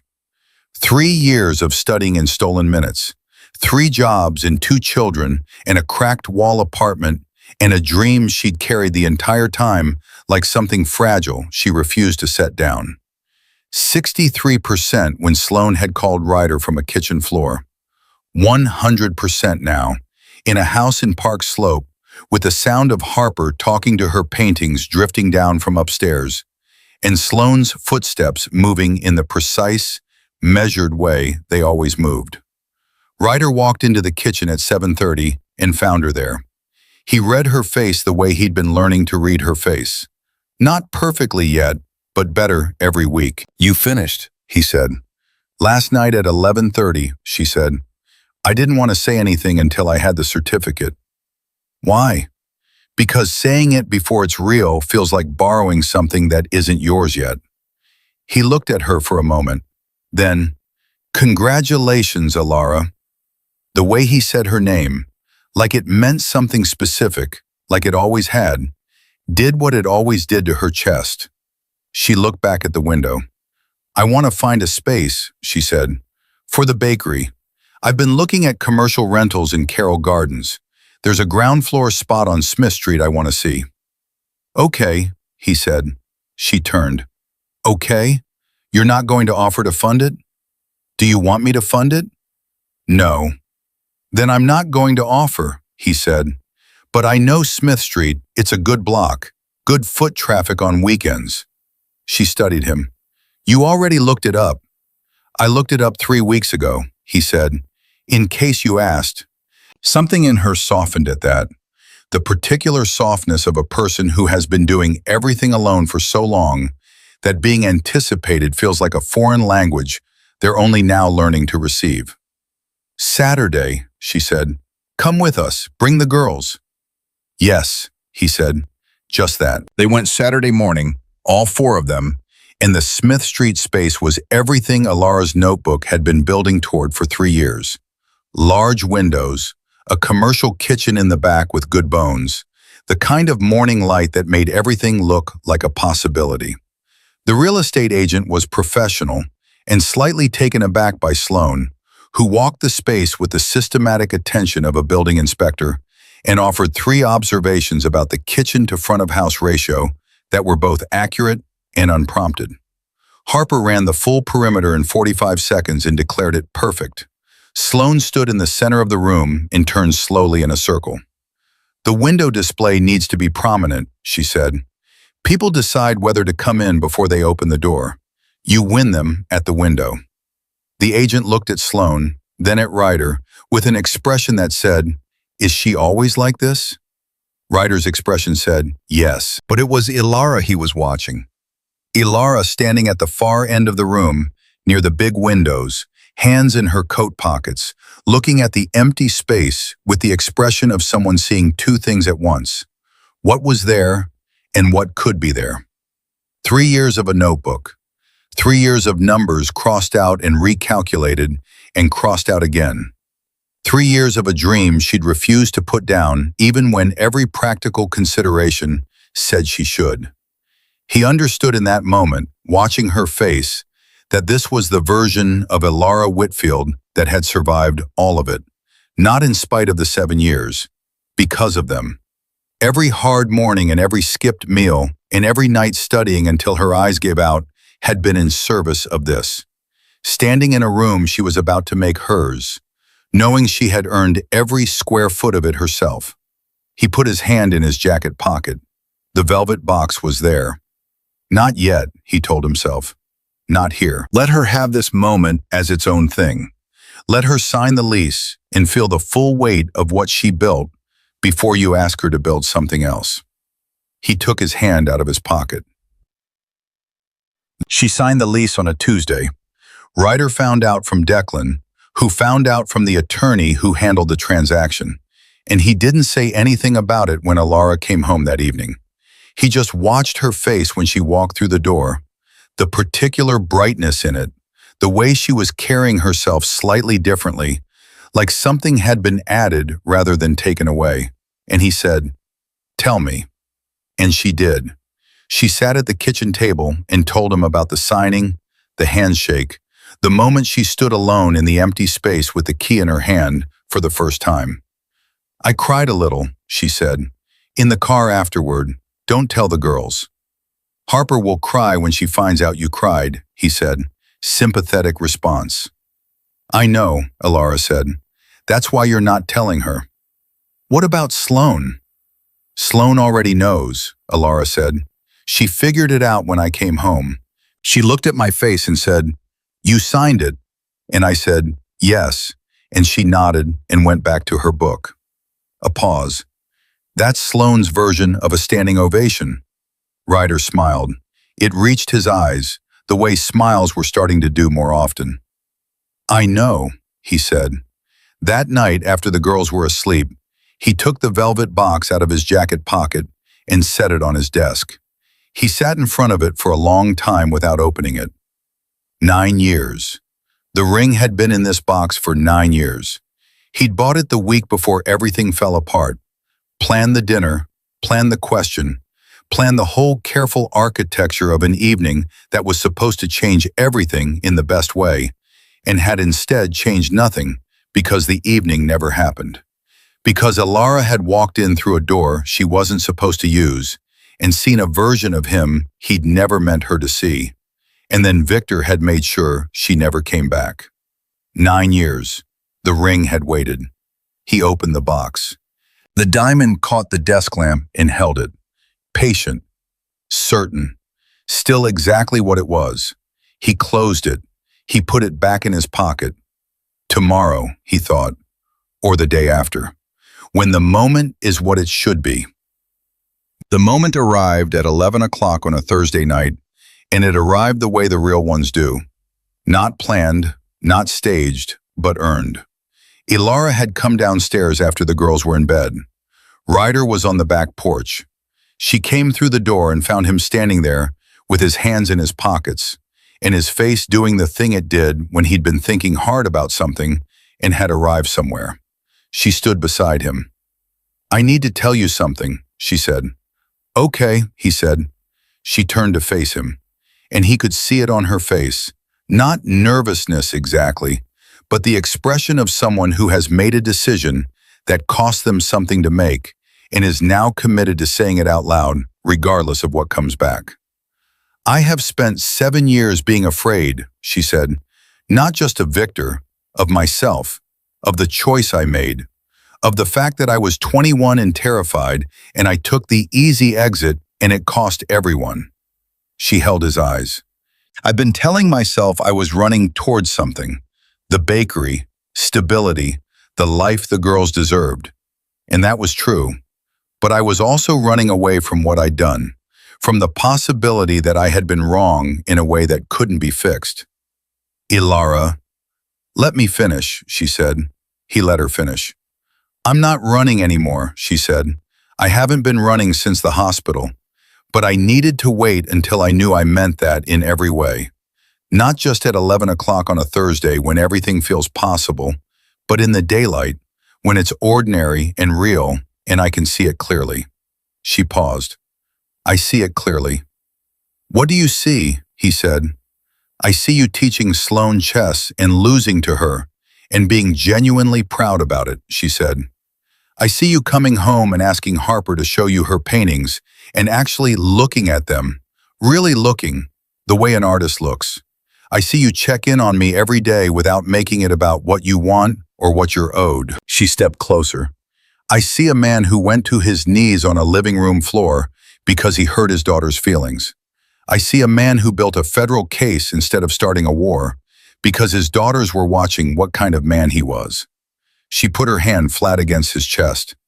I love you, she said. I never stopped. 7 years, Ryder. Every night. Your voice in the dark because I couldn't sleep without it. Not because I couldn't let go. Because you were the realest thing I ever had and I was living in the echo of it. Ryder's hand went to his jacket pocket. I don't want to live in the echo anymore, Elara said. I want the real thing. I want you. Not because it's safe or practical or because it makes things tidy for the girls. Because it's you. Because it's always been you. Ryder took the velvet box out of his pocket. Elara went still. He opened it. The diamond caught whatever light there was. Not much, just the glow from the kitchen windows. But enough. It had always been enough. This ring was bought 9 years ago, Ryder said. His voice was not entirely steady, and he didn't try to make it steady. I bought it the week before everything fell apart. I'd planned the whole thing, the dinner, the question, the night. He looked up at her face. The night never happened, and I kept this, through 7 years. Through every city they searched, in every dead end, and every morning I woke up with your absence in my chest, like a weight I'd gotten used to carrying. He paused. I kept it because it was yours. It was always yours. I never once considered giving it to anyone else because there was no one else it belonged to. Elara's hand was over her mouth. Elara Whitfield, he said, and went down on one knee on the back porch in March, in the cold, in the house that had been waiting 7 years to be a home. I am asking you to marry me, not because of the girls, not because of what we owe each other, not because of 7 years of making it right, because I love you, because I have loved you through 9 years and 7 of them were against every reasonable expectation, because you are the clearest version of the world I have ever known, and I am done with any version that doesn't have you in it. She was crying, full, real tears, not the careful kind she usually allowed herself. Yes, she said. Her voice broke on it, and she said it again, more certain. Yes. He stood up and slid the ring onto her finger, and she looked at it for exactly 2 seconds before she stepped into him, and his arms were around her, and she pressed her face against his shoulder, and neither of them moved for a very long time. I have to tell the girls, she said, finally, against his jacket. Tomorrow, he said, Sloane is going to have questions. I'm prepared for approximately 15, he said. That's optimistic, Elara said. She's been running a background analysis on you since the hospital. I know, he said. I've been watching her run it. Elara laughed. A real laugh. The one he'd been collecting since she came back into his life. The surprised one. The one she gave to things that genuinely caught her off guard. He felt it against his chest and held it there. They told the girls at breakfast. Harper's response was immediate, total, and involved knocking over her orange juice, reaching across the table to grab Elara's hand to look at the ring, which she then announced was the most beautiful thing in this house, while Sloane, across the table, observed this with the expression of someone watching a scientific process reach its expected conclusion. I knew, Harper said, eyes wide, still holding Elara's hand. I knew this was coming. I knew it. No, you didn't, Sloane said. I felt it, Harper said. Feeling counts. Feeling is not data, Sloane said. Feeling is the best data, Harper said with complete conviction. Sloane looked at Ryder. When did you decide? She said. I had the ring before I had a plan, he said. I was waiting for the right moment. How did you know it was the right moment? Your mother told me she wasn't running anymore, he said, and I believed her. Sloane held his gaze, processing it the way she processed everything, thoroughly, without rushing. That's a good reason, she said. Thank you, he said. I'm not giving you a compliment, she said. I'm confirming your logic was sound. Also thank you, he said. Sloane almost smiled. The corner of her mouth moved. It was very brief, and she returned to her breakfast immediately, but it had been there, and Harper had seen it, and Harper pointed at it, and Sloane told Harper to eat her eggs. Ryder looked at Elara across the table. She was looking back at him with the ring on her finger, and her daughters arguing about the epistemological status of feelings versus data, and her expression was the one he was going to spend the rest of his life trying to deserve. Open, certain, all the distance gone. The renovation of the Smith Street space took 6 weeks.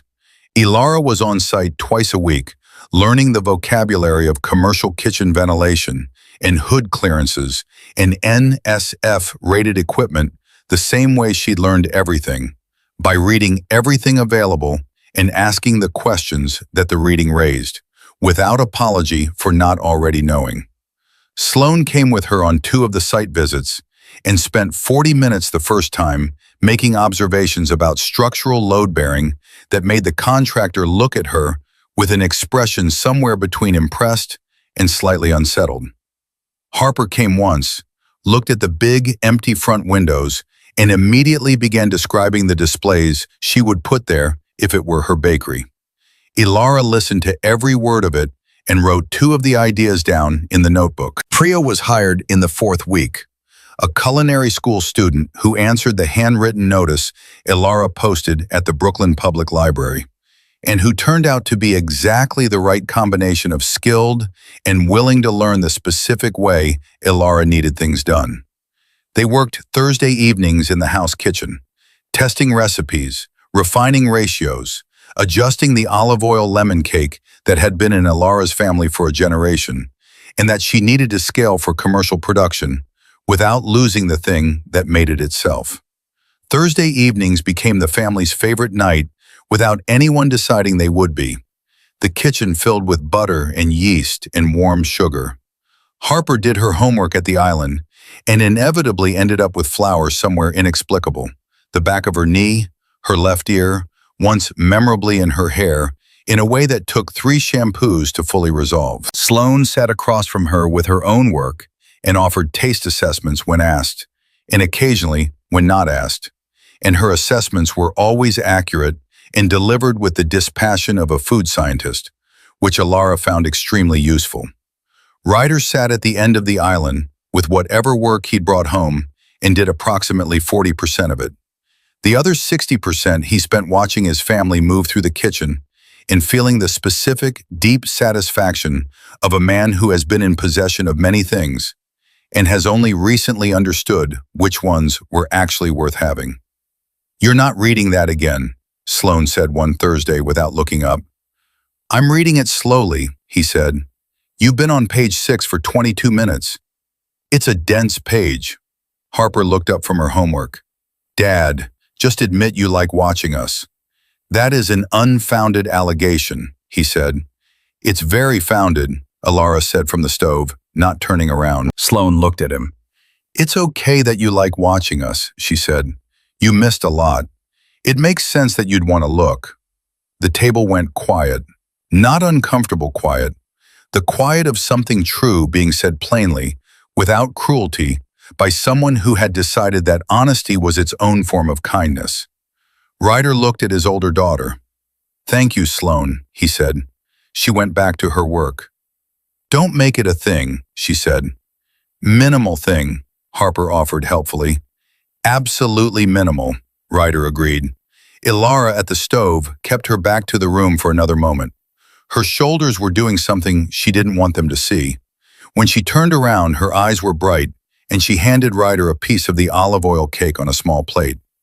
He took a bite. "This is perfect," he said. "I know," she said. She touched his face briefly, just her hand against his jaw, a second, no more, and went back to the stove. Harper watched this with enormous satisfaction. She picked up her pencil and wrote something in the corner of her homework page that was not homework. Sloane glanced over. "What did you write?" Sloane said.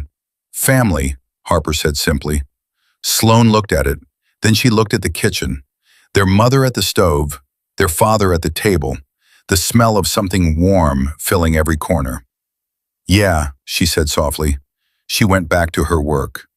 And the Thursday evening moved around all four of them, ordinary and irreplaceable, the way the best things always are. Whitfield Bakery opened on the first Saturday of June. Elara was there at 5:30 in the morning, 2 hours before anyone else.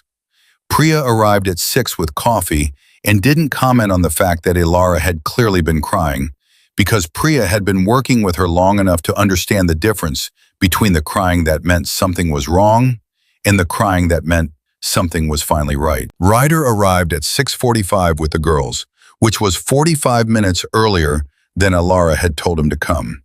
She looked at him when he walked in. "I told you 8 o'clock, she said. "I know," he said. Harper woke up at 5. She said she could feel that today was important. "I didn't say that exactly," Harper said, already moving toward the display case to inspect the arrangement with the critical eye of someone who had been involved in approximately 14 prior conversations about optimal pastry placement. "You said your stomach knew something big was happening," Sloane said, following behind her. "That's essentially the same thing." "Feelings are data," Harper said. "We're not doing this today," Sloane said. Ryder walked to where Elara was standing behind the counter and stopped in front of her. She had flour on her left wrist, and her hair was pulled back, and she was wearing the apron she'd bought specifically for this day. White, with the Whitfield Bakery logo she designed herself. The one Sloane had reviewed and approved after suggesting 2 adjustments that made it significantly better. "How do you feel?" he said. She looked at him. "Like I've been walking toward this door for 3 years, and I just opened it, and I don't know yet what's on the other side." "I know what's on the other side," he said. "What?" "Everything you planned for," he said. "All of it." She held his eyes for a moment, then she reached up and fixed the collar of his jacket the way she'd started doing recently. A small, unself-conscious gesture, the kind that takes months to develop, the kind that says, "You're mine to look after." "Go sit down," she said. "You're in my kitchen." "This is the front of house," he said. "You're in my space," she said. "Go sit." He went and sat at the table by the window, and Sloane sat across from him with her book, and Harper positioned herself at the end of the counter in her too large apron, ready for her role as junior assistant. And Priya unlocked the front door at 8 o'clock exactly. The first customer walked in at 8:02. By 8:15, there were 11 people in line. By 8:30, the line was out the door. Harper had been waiting her whole life for this job, and she was extraordinary at it. She moved along the line with the sample tray like someone born to put things in people's hands and watch their faces change. She remembered names after hearing them once. She explained each item with the specific, genuine enthusiasm of someone who had eaten every single thing on that tray and had opinions about all of them. When an older woman at the back of the line said she wasn't sure what to try, Harper took the decision entirely out of her hands, selected 3 things, and said, "Trust me," with the confidence of a person who had never once been wrong about dessert. Sloane, at the table by the window, looked up from her book every few minutes and made mental notes that she would deliver to Elara later, with the calm precision of an operational consultant. The line moved faster when Priya handled the register and Elara handled the case. The sample tray created a 30% increase in secondary purchases. The window display was working exactly as she'd predicted. Ryder watched all of it. He watched Elara behind the counter, the specific aliveness in her face when she was doing the things she'd built toward, the way she moved with the confidence of someone in exactly the right place, the way she laughed at something a customer said, and the laugh was the real one, the one he'd been collecting. He watched Harper work the room with a social intelligence that was entirely her own and bore no resemblance to anything she'd inherited from him. He watched Sloane watching everything with those gray eyes that missed nothing and were, underneath the assessment, quietly proud. He had a report in his jacket pocket that he had not opened once. At 9:30, Declan appeared in the doorway, scanned the room with the automatic threat assessment that was simply how he moved through any space. found nothing, and came to stand near the table. "Lines down the block," Declan said. "I know," Ryder said. "Good day," Declan said. "The best," Ryder said. Declan looked at Harper, who was currently handing a sample to a man who had said he didn't want one and was now eating it with an expression of surprised pleasure.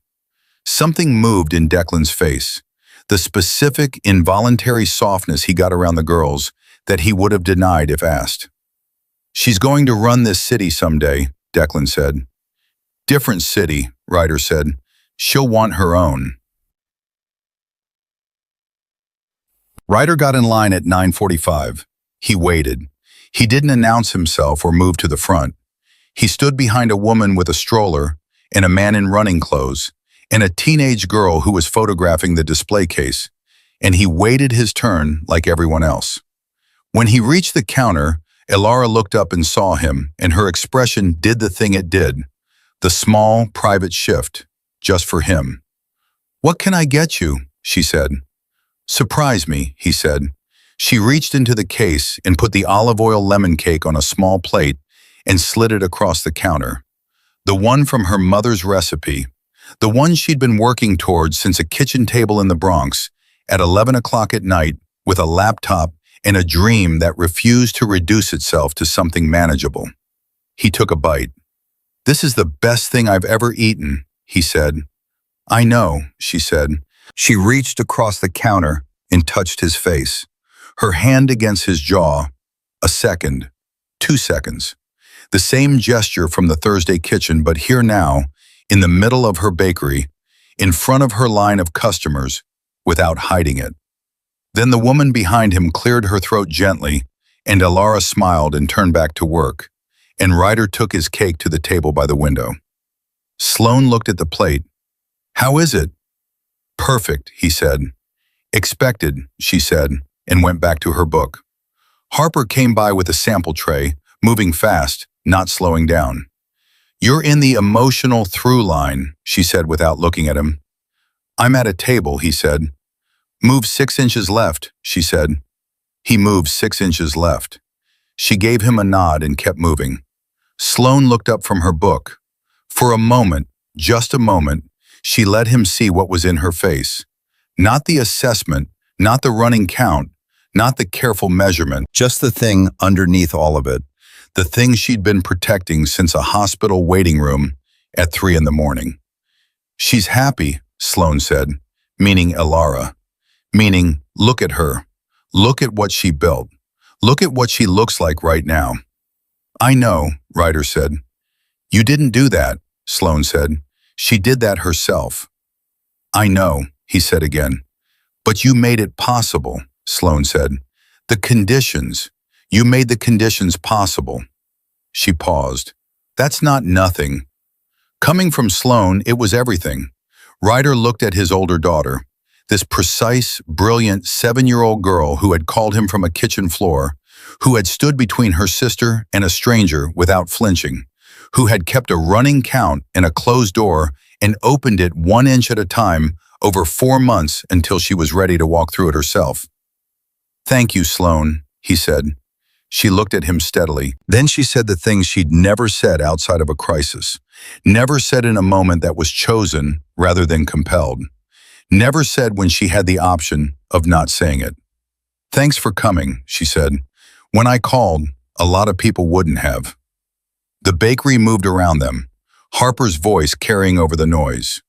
Priya at the register, the sound of the door opening and closing, opening and closing. The smell of everything Elara had built filling every corner of the room. Ryder's throat was doing something he didn't try to manage. "I'll always come," he said, "every time." Sloane held his eyes for 3 seconds. Then she nodded once, the nod that meant filed, accepted, added to the record, and went back to her book. The wedding was on a Saturday in late April. 17 people. The back garden of the house in Park Slope. The roses coming in, pale pink, certain of themselves. The oak tree full and green with new spring leaves.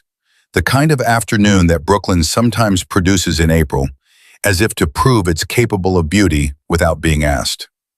Declan as best man, standing with the particular posture of a man who had spent 15 years being Ryder's second, and was quietly, genuinely moved to be standing here for this reason instead of the usual ones. Nadia, Elara's college friend, who had flown in from Chicago and spent the morning crying happy tears at intervals that Harper found deeply relatable and Sloane found slightly excessive, but accommodated with grace. Priya, 6 months into being part of the Whitfield bakery family, who had shown up early and arranged the flowers without being asked, and then stepped back the way people do when they understand exactly what a moment requires of them. And the girls. Harper and Sloane in pale blue dresses, carrying white rose petal baskets, walking ahead of their mother on the stone path. Harper scattered her petals like someone who had been given a gift and was determined to give it back to the world. Both hands, generous arcs, petals everywhere, a smile on her face that was so complete it made the people watching her start smiling before they decided to. Sloane scattered hers with precision, each handful deliberate, evenly distributed, her face serious in the way she was serious about everything that mattered. Not solemn, not heavy, but present, fully, entirely present. When they reached the end of the path, Sloane looked up. Ryder was standing at the front of the small, gathered group, and he was crying. Not dramatically, the quiet kind, the kind that arrives without permission when something you've been holding for a very long time is finally allowed to be set down. Sloane looked at him. He looked at her. She gave him one small, deliberate nod. The nod that meant, "I see you. You're doing fine. I've been keeping the count, and this is where we are." He nodded back. And then Elara came through the door. She was in a dress that was simple and entirely right. Ivory, clean lines, the kind of dress that didn't compete with the woman wearing it. She had her hair down, and she was carrying a small bunch of flowers that Harper had picked out and Sloane had arranged, and she was looking straight at Ryder with the expression he had waited 9 years to see on her face at this specific moment. Not afraid, not running, not braced for what came next. Just her eyes on his, walking toward him through their daughter's petals, in the garden of the house that had been waiting to be a home. The ceremony was short because Ryder had written his vows in 3 sentences and meant all of them more completely than he'd ever meant anything. "I loved you before I knew what loving someone cost," he said. "I understand the cost now. I'm paying it every day, and I would pay it 10 times over." Elara had written more. She had written half a page and then crossed most of it out and kept the part that was true in the simplest way. "I ran from you because I was afraid of who you were," she said. "I came back because I watched who you became. I want to spend the rest of my life watching." Harper cried. Sloane did not cry, but she pressed her lips together in the way she did when something had landed directly, and she was managing the impact. And she reached over without looking and found Harper's hand and held it. Later, when the dinner was finished and the cake had been cut, Elara's own, 4 layers, perfected over 6 weeks of Thursday evenings, and the small group had drifted inside in the warm April dusk, the 4 of them were in the garden. Harper was drawing. She'd had her sketchbook on her since morning, the way she always did, the way she'd been doing since before she understood why she needed to put things down on paper before they passed. She was on the garden bench with her legs folded and her tongue between her teeth, and the focus of someone who understood that this moment was one that needed to be kept. Sloane was next to her, technically reading, actually watching their parents. Ryder and Elara were standing near the rose bushes, close together, talking quietly or not talking, just standing the way they stood now, without the careful distance, without the managed space, just close, the way people stand when they've stopped performing ease and simply have it. Harper looked up from her sketchbook and nudged her sister. "Sloane," she said, "look." Sloane looked up. "I finished it," Harper said, and held out the sketchbook. 4 figures on the page. A woman with her hair down and a small smile. A tall man with his hand near the woman's hand. Two girls, one on each side, both holding on. Above it, in Harper's looping, definite handwriting, the words she'd been writing above this drawing for 3 years. Family. Sloane looked at it for a long time. "You drew this before we found the box," she said. "I know," Harper said. "You drew it when he was still just a photograph and a phone number." "I drew it because I knew we were missing something," Harper said. "I didn't know his face yet, but I knew the shape of it." Sloane was quiet. She looked at the drawing, then at the garden, their mother laughing at something their father had said, the sound of it carrying in the evening air, then back at the drawing. "I knew too," she said. Her voice was quiet enough that it was almost just for herself. "I saved his number before I knew if I'd ever use it. I knew we needed a way to reach him. In case." "In case what?" Harper said. "In case we needed him," Sloane said. "In case Mom needed him. In case something happened that was bigger than what we could handle alone." Harper looked at her sister. "And then something did." "And then something did," Sloane said. They sat with that for a moment, the full weight of it, the strange and total fact that a kitchen floor and a phone call and a 7-year-old girl's backup plan had been the thing that brought 4 people from separate points of loss to this garden, this evening, this drawing becoming real. Harper leaned her head on Sloane's shoulder. Sloane let her. "I'm glad you called him," Harper said. "I'm glad you drew him," Sloane said. Across the garden, Elara looked over and saw her daughters on the bench, Harper's head on Sloane's shoulder. Something between them that was private and complete. She felt Ryder follow her gaze. "They're going to be okay," she said. Not a question, a fact she'd finally fully arrived at. "They're already okay," Ryder said. "They've been okay. They learned it from you." She turned and looked at him. 9 years. A box in the back of a closet. A voice in the dark. A velvet ring that waited because it belonged to one person and always had. 2 daughters who kept the space open in their drawings long before they knew what to put there. "We're really doing this," she said. "We already did it," he said. She looked at the ring on her finger, then at his face, then at the garden where their daughters were sitting with their heads together, keeping something between them that was theirs. She put her hand in his. He closed his fingers around hers, and the family that had been drawn in a spiral notebook by a 7-year-old girl who simply refused to stop believing in the 4th figure. The father-shaped space she'd left open across hundreds of pages, across 3 years, across every hard night and every skipped meal, and every morning that required starting over. That family was finally, completely, irreversibly whole. Some things take 7 years to find their way home, but they find it. They always find it.